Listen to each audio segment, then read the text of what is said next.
என்ற இலக்கை எட்டி பிடிப்பாரா விஜய் அப்படின்ற ஒரு கேள்வி எழுது. என்ன தொடர்ச்சியாக தாவேக்காவுடைய எண்ணிக்கை உயர்ந்துகிட்டே இருக்கு. சில நிமிடங்களுக்கு முன்பு வரைக்கும் 100ஆக இருந்த தாவேக்காவுடைய எண்ணிக்கை இப்ப 105 உயர்ந்திருக்கு. அதே நேரத்தில் திமுகவுடைய எண்ணிக்கை தொடர்ந்து குறைந்து வருது. 52 இடங்கள் அவங்க முன்னிலை பெற்று வராங்க. அதிமுகவுடைய எண்ணிக்கை கூடி இருக்கு, 77 இடங்கள்ல முன்னிலை பெற்றிருக்காங்க. ஸோ திமுகவிலிருந்து அதிக அளவுக்கு சேதாரத்தை ஏற்படுத்துறது தாவேக்கா தலைவர் விஜய் தான். அவர் யாருடைய வாக்குகள் அதிக அளவுக்கு பிரிக்க வாய்ப்பு இருக்கு அப்படின்னு பேசப்பட்ட நிலையில திமுகவுக்கு அவருடைய வாக்கு மிகப்பெரிய பாதிப்பை ஏற்படுத்தியிருக்கு.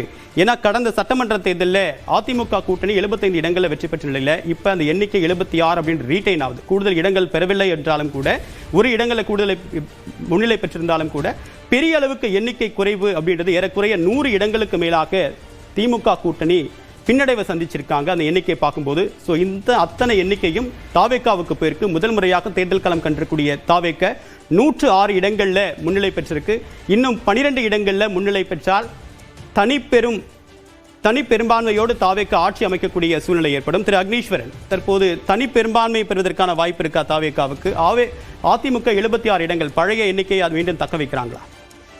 இல்லை, இந்த பழைய எண்ணிக்கை புது எண்ணிக்கையில் சார் 13 சுற்றுக்கள் நிறைவடையும் போதுதான் அது தனிப்பெரும்பான்மையா அல்லது தொங்கு சட்டமன்றமா அல்லது இருக்கக்கூடிய இந்த 3 கட்சிகளிடையே மாற்றங்கள் ஏதாவது வருமா அப்படின்றத நம்ம பார்க்க முடியும்.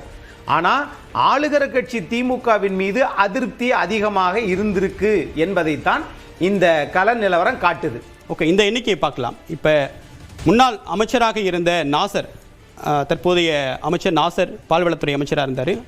அவர் என்ன கிட்டத்தட்ட தாவேக்கா வேட்பாளரை விட 8000 வாக்குகள் வித்தியாசத்தில் பின்னணியை சந்திச்சிருக்காரு. அதே போல தற்போது குன்னம் தொகுதியின் நிலவரத்தையும் பார்க்கலாம். நாசர் கிட்டத்தட்ட 12,348 வாக்குகள் அவர் பெற்றிருக்காரு. அதே போல ரமேஷ்குமார் தாவேக்கா வேட்பாளர் கிட்டத்தட்ட 20,526 வாக்குகளை பெற்றிருக்காரு. இருவருக்கும் இடையே இருக்கக்கூடிய வாக்கு வித்தியாசம் 8,178. ஸோ ஒரு அமைச்சருக்கு எதிராக முதல் முறையாக தேர்தல் களம் காணக்கூடிய தாவேக்கா வேட்பாளர் 8000 வாக்குகள் வித்தியாசத்தில் முன்னிலையில் இருக்காரு.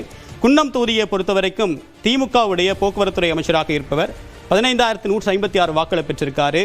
விசில் சின்னத்தில் சார்பாக போட்டியிட்ட ரேவதி முத்தமிழ் செல்வன் 8,320 வாக்குகள் பெற்றிருக்காரு. சரணி அதிமுக சார்பாக போட்டியிட்டவர் 7,099 வாக்குகளை பெற்றிருக்காரு. வாக்கு வித்தியாசத்தை பொறுத்த வரைக்கும் திமுக 6,836 வாக்குகள் வித்தியாசத்தில் திமுக வேட்பாளர் சிவசங்கர் தற்போது முன்னிலையில் இருக்காரு. ஸோ இந்த எண்ணிக்கையின் அடிப்படையை பார்க்கும்போது பாரபட்சம் இல்லாமல் குறிப்பாக அமைச்சர் திமுகவுடைய நன்கு அறியப்பட்ட முகங்கள் கூட ஒரு பெரிய அளவுக்கு பின்னடைவை சந்திச்சிருக்காங்க. லால்குடி தொகுதி ஒரு இன்ட்ரெஸ்டிங்கான ஒரு கண்டெஸ்ட் நடந்த இடம். ஏன்னா அதிமுக வேட்பாளராக லீமா ரோஸ் களம் கண்டாங்க. இந்திய ஜனநாயக கட்சி சார்பாக கடந்த முறை அவங்க முக்கிய நிர்வாகியாக இருந்தாங்க. அங்கேருந்து விலகி அப்போ அவங்க அதிமுகவில் ஒரு சில நாட்களுக்கு முன்னதாக தான் அதிமுகவில் சேர்ந்தாங்க. சேர்ந்த உடனே அவங்களுக்கு சீட் கொடுக்கப்பட்டது. அவங்களுக்கு தற்போது முன்னிலை நிலவரம் அப்படின்றது இருக்குது. அதே தொகுதியில் கூப்பா கிருஷ்ணன் அவர் 7,085 வாக்குகளை பெற்றிருக்காரு. விசில் சின்னத்தில் 3ஆம் இடத்துக்கு தள்ளப்பட்டிருக்காரு. திமுக சார்பாக போட்டியிட்ட பாரிவள்ளல் 7,700